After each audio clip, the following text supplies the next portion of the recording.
We are back talking vintage sports from the Old Garden. Nedick's at the Old Garden on 48th Street in New York City. We're a bunch of old guys reliving some memories and happy to do it. And we have a full panel today. Hal Bock from the Associated Press. How are you, Hal? I'm good, Ralph. Happy to be here. Happy to have you. George Case III, who's the son of George Case Jr., baseball player in the 30s and 40s, and Alan Blumkin is going to resume an off-air conversation. Alan is here with George about a baseball card set that he came across, bought, and one of the featured folks in it was his dad. So, Alan, tell me about it. Well, it's very interesting because after I was on the podcast with George and you and Ron Rabinovitz last week. I went into eBay and put the search on George Case cards. And I saw the play balls, which I have reprint sets of for years, and they had this Diamond Classics, and it looked intriguing, and there were people selling, it came in two series, the first 55 and then the second 55, and it was very intriguing, and I looked at the prices, and they were very inexpensive.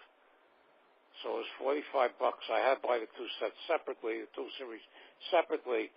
But when I did a search on the cards in that set, after I saw that George Case Jr. was in there, there were quite a number of players who I was pretty intrigued by. It's a gorgeous. Alan, I appreciate you saying that. I mentioned to you, before the podcast started. Yeah, it was a 1942 photograph that was supposed to be a 42 baseball card that never happened because of the war. After 41, the decision was made. Yeah, I know that. Yeah, right, because of rationing, and there would be no baseball cards. So my dad's cards, which a couple of them now are quite rare and very valuable. But he had a 39 play ball. He had a 40 Gaudy, 41 play ball. So there were some in that era, and I just happened to have them myself. Yeah. I'm not a baseball card collector, but I had the original cards because obviously the connection with my dad, I wanted to have them. And so, I have them, whether I had them or my dad or somebody sent them to me. But I do appreciate you mentioning that card. They're a lot cheaper. Right. No, absolutely. They have no resale value, but they're a lot cheaper. Right. No question about it. And a lot of people, today there's so many baseball cards, and in the old days, what made them rare, not only because a lot of the mothers threw the cards out, but kids, I can remember doing it myself. You'd take baseball cards, you'd flip them, or you put them in your bicycle spokes, and they'd make noise, and that's what you did. So there's not too many of them, comparatively speaking, to what it is today. Now. There's not the way kids that collect now, because everybody I see on eBay trying to get rid of old stuff is all in our age bracket. Right. Exactly. Yep. Exactly. Indeed. Hal, did you collect cards as a kid? Was that part of your upbringing? I sure did. I was a big baseball fan, and I loved collecting cards. And I remember you used to have there were machines that you could put a penny in, and out would pop a card that was like a 3x5 card, not the traditional small cards, but a larger card. And I remember seeing exhibit cards, Yes, like a postcard. Yeah, they were exhibits, right? They called them exhibit cards, and they were available in vending machines. You're absolutely right, Hal. Yeah, exactly. And those were a lot of fun. I enjoyed those because they were larger. You didn't have to squint to look at the image. Right. It was a big card. Right. So I collected cards, and my mother took care of those for me. Then, so that was the end of that. As most of our mothers took care of our collections, and they sure did. I was sort of lucky because my mother pretty much left, the cards and the photographs and everything for me to determine. So she didn't throw them out. She might have hidden them, but she didn't throw them out. So.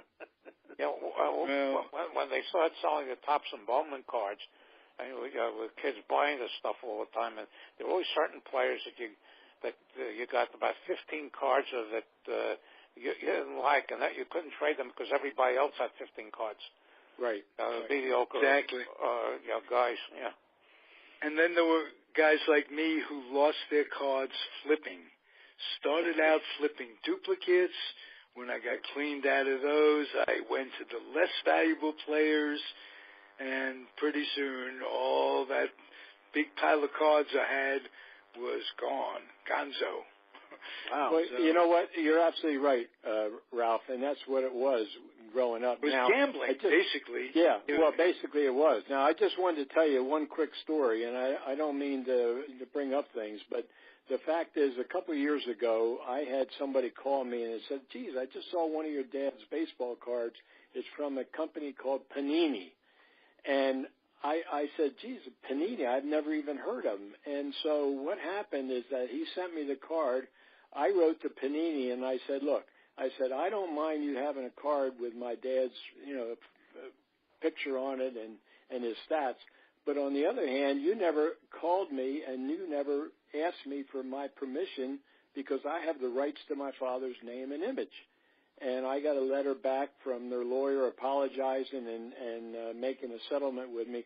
But, if I hadn't been told by some third party, I would have never known because I'm not a baseball card collector that they even existed. And this is a current card that's in production, I think, now by a company, again, it's called Panini. Well, that very now, interesting. before Marvin Miller, the players used to get paid $100 a year, and the only exception was Topps in the 50s when they signed Ted Williams to a 5-year deal from 54 through 58. He was getting the magnificent sum of $400 a year. Right. And I think Ralph, didn't you work for Topps? I did indeed. I worked for Cy Berger in the 80s and 90s, and I was the West Coast representative. I would go to the California League and the Northwest League, two entry leagues, especially the Northwest League, players out of the draft, out of high school, college, signing their first year in organized ball. I'd sign them to contracts that would obligate them to Topps and Topps to them, offering them what we refer to as lunch meals, steak meals, a $5 check, and give everybody an organized ball, everybody who played, signed, and I'd go from team to team. I'd drive around California, Washington, Oregon, beautiful country. They'd pay my per diem, my mileage. It was terrific. I did that every summer for like 15 years and loved it.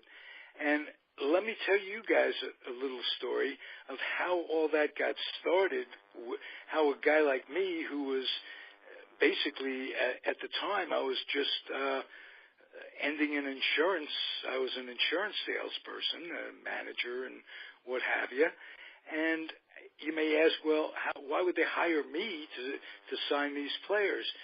Well, there was a fellow by the name of Maury Wills who, in the old days, when Topps would have scouts go out and sign players in the minors who he thought would be big leaguers someday, they neglected to sign Wills.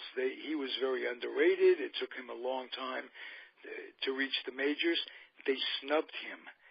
And what happened was when he reached the majors, he wouldn't sign a contract with Topps until very late in his career when he was with Pittsburgh. So if you check it out, there are no early Dodger cards with Maury Wills. What did that do? It caused Topps to change their entire philosophy, and they would adopt a policy where folks like me, contracted folks like me, who could communicate and articulate and convince, basically, folks to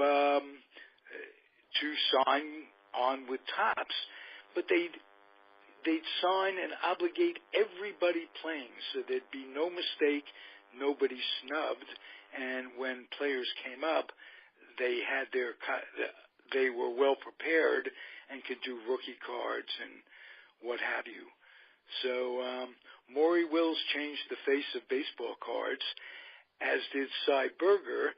And what made a lot of those, like the Mickey Mantle card, worth so much in '51, in the early days, Topps worked out of Brooklyn, and they had their warehouse out of Brooklyn, and they just ran out of room for cards that weren't sold, and they made a decision to put a bunch of cards on barges, garbage barges, that they took out in the Hudson River or wherever. They're very scarce. Yeah, and they're very scarce because of that. And that pretty much set the tone for the industry. I think it's all I think autographs, cards, it's all inflated. You pay $45 for that. They have the nerve to do that to you, George, which is basically the old philosophy. It's much easier to ask for forgiveness than it is permission. They made a settlement with you, but how many countless others who didn't see the card, a lot of folks deceased don't have loving relatives like yourself to look after their estate. That's the nature of the game nowadays, and it's become business like anything else. We collected, they were a penny. We never thought of selling them.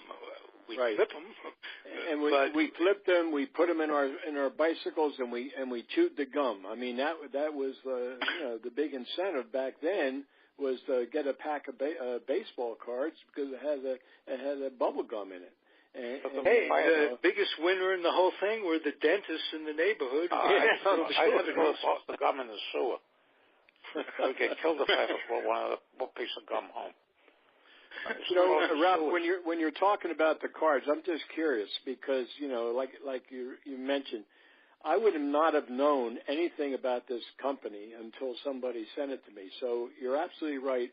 I'm sure there are other players that were being having their image or whatever on this card, and the relatives never knew about it because it was a legal document that the lawyer sent back to me asking me to sign it because I was executor of my dad's estate, and that they would reimburse me. But I'm curious, when you were with Topps, I mean, I don't know the answer. That's why I'm asking you. Was there some kind of an incentive for the player if they did make the major leagues that if they did make the major leagues in today's day and age, when I last did it in 1995, it was $85,000 a year for players, coach. If you're up all year, players, coaches, anybody on a card, if they're up, even if they're not on a card and they're up for the first 30 days of the season, $85,000. That's how big an industry it's become. And I'm sure that's, I don't know if that's going up much before. When my last year with Topps was the year of the strike. That basically killed a lot for baseball cards. Right. I'm sure it did. Out of sight, out of mind. Baseball itself. That's the thing. Right. Yeah. So I never heard of this company, and I kind of keep up with it, with the industry a little bit. I never did hear of this company, George. So no, I never, Ralph. I never heard of him either. There might be countless others. Panini, Panini does the football cards now. Topps last year got out of the football card business.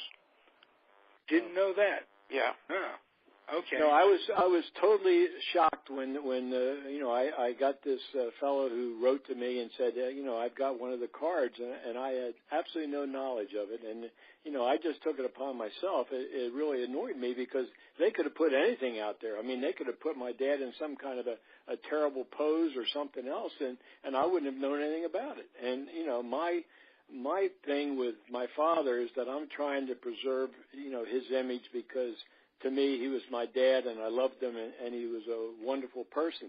And I don't like the fact that somebody could either, sign something saying it was his, which I've also seen, in which that's part of the memorabilia problem. There's a tremendous amount of forgeries out there. Absolutely. That if somebody's going to use somebody's name, I mean, I've had people say to me, well, I've got Babe Ruth's signature on a baseball. I said, you do? That's wonderful. Were you there when he signed it? I mean, to me, it's buyer beware. If they have something like Lou Gehrig or Babe Ruth or Joe DiMaggio or Ted Williams' signature, they better be sure that they were there when that happened because it could very well be a forgery. There was not just a rumor, it was a fact in the old Yankee clubhouses. Pete Sheehy would sign Mickey Mantle's autograph, on these balls, on these teams. Yeah, I'd heard that, yes. And a lot of clubhouse, actually, whether it's Pete Sheehy who I met, and I think the Yankees clubhouse had been named in his honor, but a lot of times the ball boys would also sign. And I know I have myself. I've got a lot of baseballs that my dad, every year that he played, but they're the signatures of his teammates, and I know what they are. But these were not, these were not baseballs that anybody was signing with a look to the future, how much they're going to make. It was just a memory that the players had of those players that they played with, and this was a ball. And my dad, and he gave it to me. I have a ball from every year that he played with all the signatures of the players as they went around, and it was all done in ink. Today, no they Sharpies do it in Sharpies or they do it in ball pen. I mean, I've had people say, well, I got Babe Ruth's signature. I said, well, wonderful. How did he sign it? Did he sign it in ink or did he sign it ball? Well, it's ballpoint. I said, well, that's very interesting because ballpoint pens weren't even made when Babe Ruth was playing baseball. Right.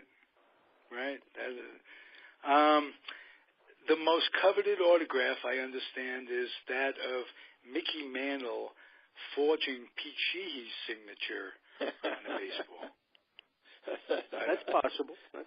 It is. Yeah, I would think that it would be possible. Oh, yeah. He had a good sense of humor. He was capable of doing stuff like that. Like in Roy Campanella's life, they devised some things that he could That was sign. tragic. Yeah, because he really couldn't use his hands, and they took him to card shows, and they would charge like $300, $400, for an autograph. Of course, Shoeless Joe Jackson, there's very, very few of those because he used to sign with an X most of the time. Right. Probably couldn't write. On the other hand, you know what? The story is, and I'm sure Hal and Alan know about it, is the Honus Wagner card. And, that card is now in excess of like $2 million. And which to me is absolutely insane that somebody would spend $2 million on a piece of cardboard, but it was so rare. And I guess Wayne Gretzky had it at one time. I'm not sure who has it now, but the same thing with signatures and autographs. And I've mentioned this before. When my dad was playing, I mean, he wasn't a superstar, but people would send him fan mail with money. And my dad would be, very happy to sign, and then he would send back the signature with the money. I mean, my father just could not understand, charging. And back then, they don't make the kind of money that they make today. But even today, I mean, an awful lot of guys, they go to a card show, and they're going to charge X amount of dollars, for their appearance to sign cards. Well, a friend of mine told me a very funny story. He's from Connecticut, and there was a card show quite a number of years ago, and two of the attendees were Mickey Mantle and Dick Stewart. So Dick Stewart was very difficult, and he went up to the promoter during the first day. It was a weekend show, and he asked the promoter what Matthew Mantle was getting, and the promoter told him, and Stewart said, "I want the same thing." So the promoter told Stewart to go home. Did he explain to him that he was not Mickey Mantle? Yeah. Dick Stewart was a far cry from Mickey Mantle. That's I know that. But this is I used to go to card shows, and I got signed 8x10s of a lot of the players from the late 40s to the early 60s, and most of them were pretty nice when they signed the stuff. Right. Was there anybody who was particularly cantankerous while being paid? Willie Mays was not very pleasant. Yeah, I'd heard that about Willie. Right? Yeah. Yes. I met him a few times, and I would agree. He was very prickly personality, an unhappy man. Let's put it that way.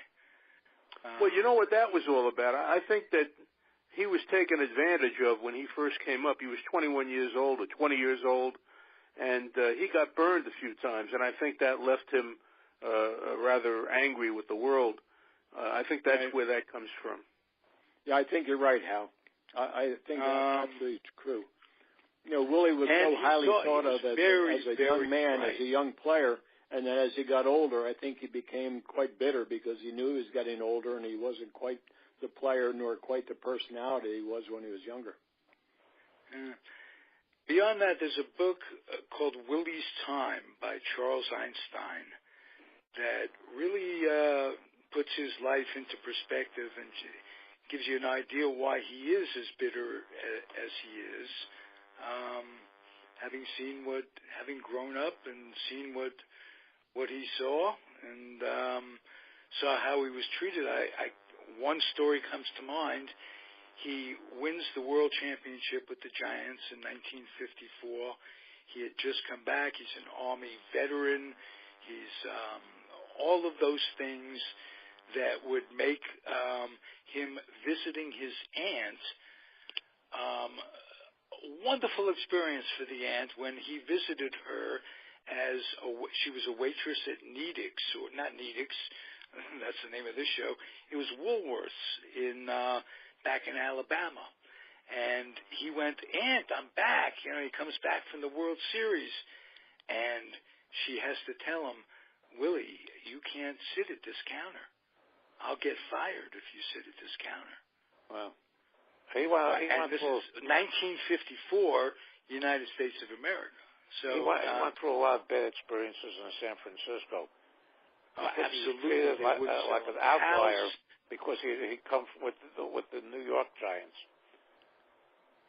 Right, but beyond that, San Francisco, like Boston, is inherently an incredibly racially spewed town, and they literally refused to sell him a house in St. Francis Woods area, very swanky area in the city, and he was bitter, as anybody would be.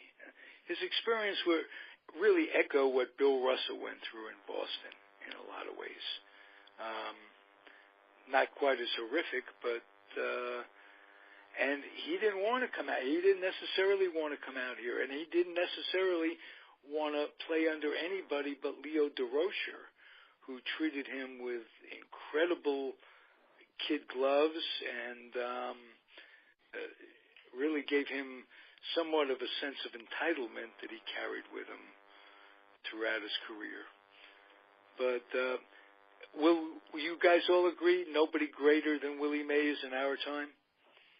Oh, by all means. As far as I'm concerned, absolutely. Yes. I mean, I was fortunate, and I'm sure Hal and Alan, we actually had a chance to see Willie Mays play.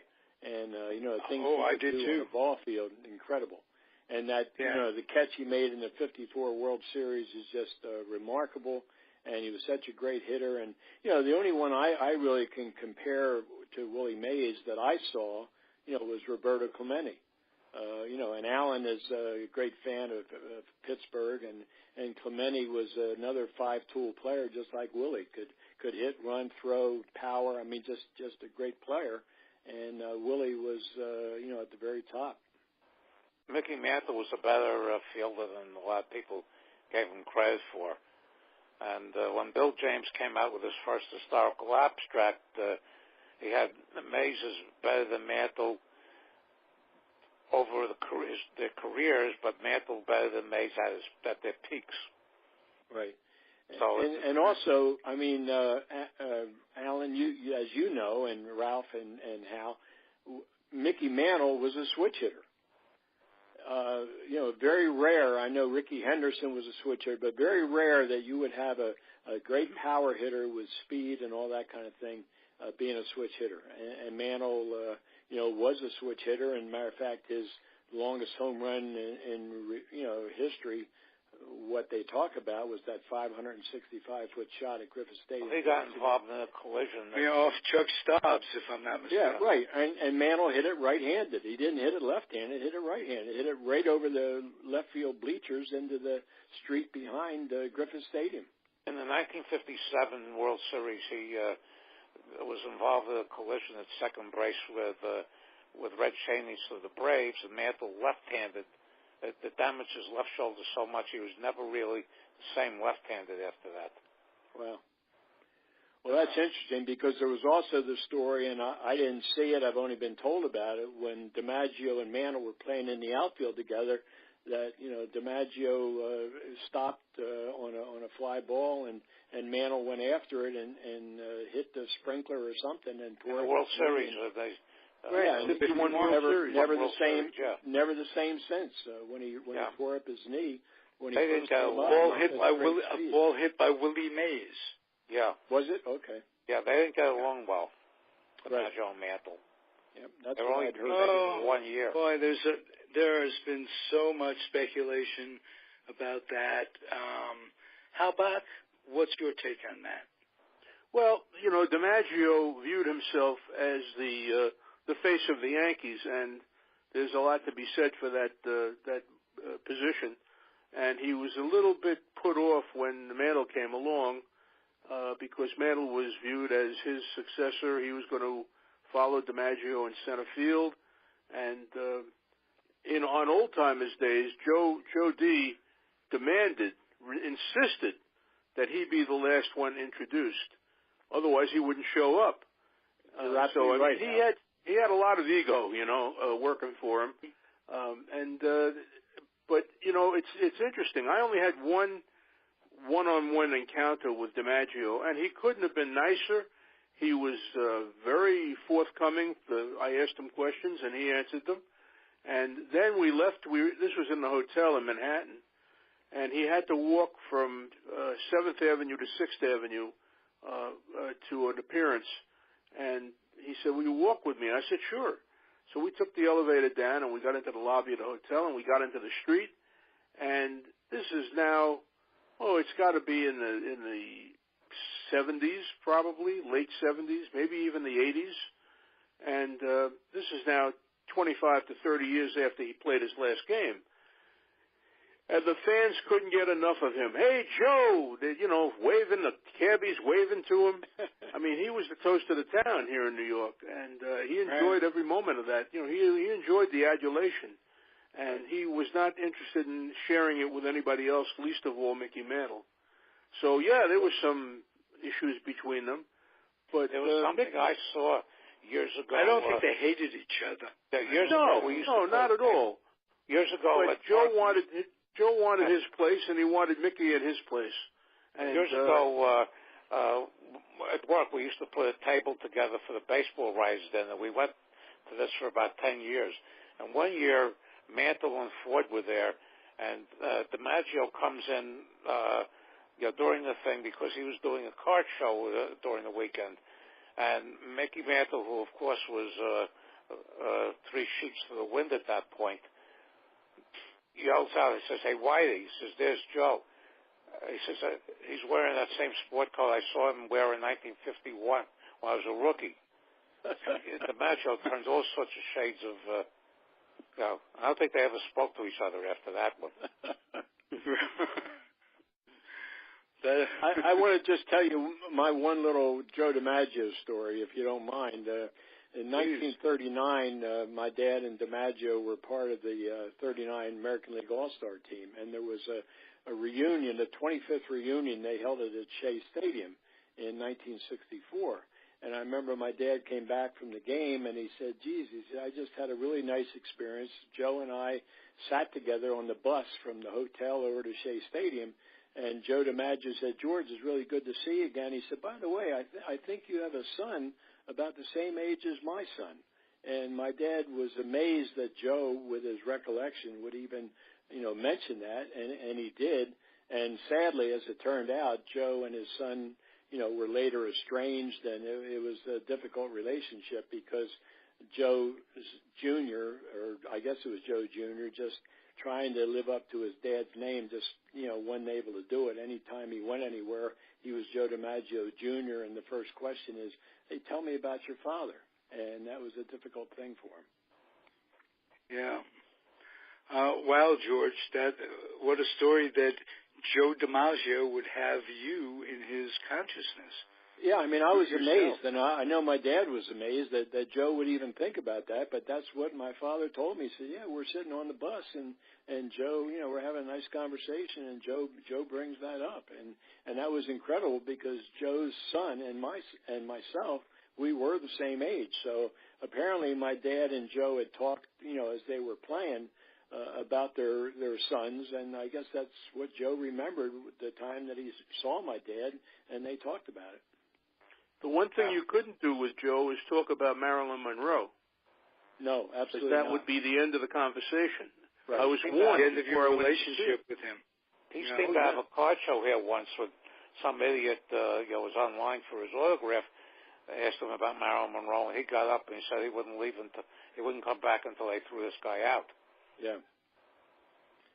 Well, I'll tell you a story. Yeah, that was definitely a sore spot for him. I mean, he from many years, I don't know how long it went, but for many years he would bring flowers to her, to her grave, and they just had a wonderful, life. And I remember one time the story I'd heard that I guess they went on a tour someplace, and everybody was cheering, and Marilyn was getting all the accolades, and she said to Joe, have you ever heard this kind of crowd noise before? And he said, as a matter of fact, Marilyn, I have. Right. I'll tell you a story about Joe and the Associated Press. He was coming to our office to have an interview. And in the halls outside our office are photos taken by AP photographers over the years, famous photos. Like, for example, Joe Rosenthal's photo of the flag raising on Iwo Jima. That's an AP photo, and it's an iconic picture. And there were a lot of pictures like that lining the walls. And one of the pictures lining the walls was a famous picture of Marilyn in the movie The 7-Year Itch, when she stands over a subway grating and her skirts billow into the air. And we had that picture, and it's up on the wall. DiMaggio walks into the hallway, sees that picture, does a 180 and walks out, and there was no interview. He left the building. So I mean, he was very sensitive about her, and he did not. He was at that photo shoot and hated it then, let alone to have to see it. Sure. Whoa, jealous guy, a man of his times, and gray. Everybody has good, bad, and indifferent. He and Rizzuto didn't like Casey Stengel. Because Rizzuto hated Stengel. Well, both of them were near the end of their careers, and Casey had to ease them out, and so that couldn't have been an easy job. Right. And Casey, when he was the manager of the Dodgers, Rizzuto went to a tryout. Yeah. And Casey told him to get a shoe shine kit. Turning him down. He was a little guy. So years later, when they reunited with the Yankees, it was never easy. And of course, Casey embarrassed DiMaggio by putting him at first. Casey didn't really care what you thought about him. No. He did what he thought was right for the team, And it worked. Years later, guys like Woodling and Bauer would look back and say, hey, we won a lot of championships, a lot of rings, a lot of money. Can't really knock it. There was a Casey Stengel quote that was used in the Times Sunday crossword puzzle years ago. He said the secret to success is keeping the 5 guys who hate you away from the 5 guys who are undecided. A good they one. used that. I think the title of the puzzle was Management something or other, and that was the full-length quote when at the Sunday Times crossword puzzle. Alan, didn't they come up with the sports writers and how maybe with all of Casey's talk and all, didn't they call it Stengelese? Stengelese, yeah. Oh yeah, Stengelese, sure. There's a book that I have that came out a number of years ago called The Gospel According to Casey. It's relatively inexpensive. Ira Burkow was one of the ones who put it together. It has almost every single famous Casey Stengel quote ever. Well, the most famous episode with Casey, he was in the 50s. He was summoned before a Senate subcommittee. Oh yeah, that's a classic. Yeah, and he did. He testified, and he gave them the whole 9 yards of Stengelese, and he went every which way. And finally, the testimony was over, and next Mantle was due to testify, and they swore him in, and he said, I agree with everything Casey said. Whatever that was, Broke everybody up. Great. Hey, guys, this was a super one. I really enjoy your company, and we'll be back next week. Alan, how does it end? Same bat time, same bat channel. Beautiful. Love hearing you say it, Alan. Thank you, George Case III. Thank you, Hal Bock from the Associated Press, NYU, LIU, all those places. And one day we'll get around to talking about Hal's book. Yeah, next week we will. Okay. Not just Hal's book, but I want a topic where we can talk about flashes in the pan. Not just guys that were banned, but Joe Charbonneau's, as Hal mentioned, who was the outfielder? Hurricane Hazel. Bob Hurricane Hazel. Yeah. Carl Spooner. Right. Remember him? He was a larger pitcher at the end of 54, pitched 2 straight shutouts, struck out 27. How about Bobo Holloman? Yeah. He pitched a no-hitter in his first start and won 2 more games in his career. Yeah.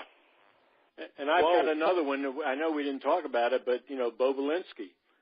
Bo Belinsky and my dad were both from Trenton, New Jersey. Al Downing was from Trenton, New Jersey. Well, there couldn't be 2 more different personalities than Al Downing and Bo Belinsky and my dad. And Bo never played for my dad in Hawaii, and I'm glad he didn't because I don't think they would have gotten along together. Okay. Well, that's for next show. Thank you, listening audii. I'm appreciative of you as well. And always enjoy talking to everybody. Bye. Yeah. Good night now. Pleasure. Good night, everybody. Thank you. Bye, guys. everyone. Bye, everyone.